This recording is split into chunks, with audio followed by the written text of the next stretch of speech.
What this story is about. This is a true story of two brothers, Michael John Clarke, born 1946, and David Clarke, 1949, who were born in Oldham, Lancashire, England. The story portrays a remarkable change that took place in the life of David when he was 20 years old on the night of the 16th of January 1970, and his brother Michael, who was left untouched.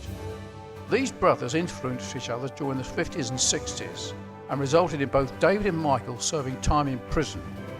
David was sent to Dover Borstal, Michael to Maidstone Prison for charges of malicious wounding and carrying a firearm without a licence. The story speaks in detail of all those significant events in David's life from being a child through to the time of his conversion to Christ, and then recounts the consequent difficulties he experienced as he tried to follow the way of Christ. This led David to make a confession to the police about his 24 crimes and the recovery of much stolen equipment. The story appeared as news headlines in the Bucks Herald on the 11th of February 1971 and led to a remarkable conditional discharge. It was believed by many of Aylesbury's criminal world that David had gone mad after taking LSD, or the story was an ingenious plan devised by David to prevent him from being sent to prison again for crimes against society. This was not the case, as the story will tell. Michael continued his lifestyle in the direction that he was going and married. He had a daughter and a brief, flamboyant lifestyle in business. He became the managing director of Tudor Charm, a manufacturing company in Milton Keynes, and enjoyed the success of business for a season. This eventually came to an end by his company going into liquidation and him being in deep depression, leading to his broken marriage and divorce. Michael sought to restart his business after his divorce and moved to Thailand, starting his company called Paradise Movies, which led to his further troubles and various scams. These were published in the News of the World in 1992. Finally, he took the ideas that he had learned in Pattaya, Bangkok, to the Philippines and commenced his travel agency called Paradise Express, selling holidays whose main attractions were adult pleasures for men only.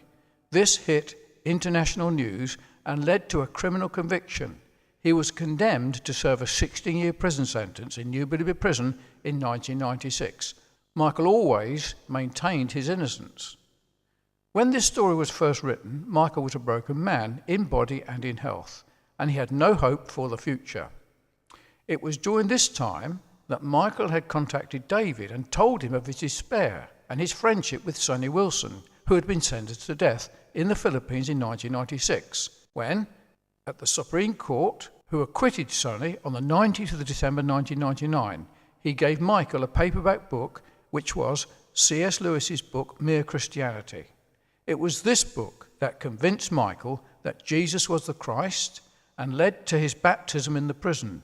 David believed God was able to save Michael and give him hope for the future, even though he had lived a life far from God in the past and was now serving a near-life prison sentence in an awful third world prison. David then went on a mission of help to the Philippines to bring relief to Michael, and they two worked together, bringing help and assistance to many convicted criminals who too had turned their lives around. And then they published their joint book, Trojan Warriors, that contains 66 life-giving testimonies of some of Asia's most notorious criminals. The story is real, remarkable, and demonstrates the goodness and mercy of God in saving one through Jesus Christ, and the severity of God in leaving another to himself. But now it is as though Michael too had been plucked like a brand from the burning fire. David now believes that both he and Michael, although criminals in the 60s, were victims of manic depression, and they have both suffered from hypomanic episodes. However, their belief systems conditioned the way that they reacted to their mood swings and may well account for some of the remarkable experiences that are recorded in this book. This story could be of real help to judges, magistrates, psychiatrists, psychiatric nurses, doctors, social workers, solicitors, policemen, ministers of religion, lecturers, teachers, probation officers. Also, it could be helpful to Christians and those who suffer from manic depression or dyslexia. It could also be a means of help to reform criminals and useful to those living in the margins of society, along with unruly youths, drug takers, hardened criminals. It could also be helpful to anyone contemplating or going through divorce.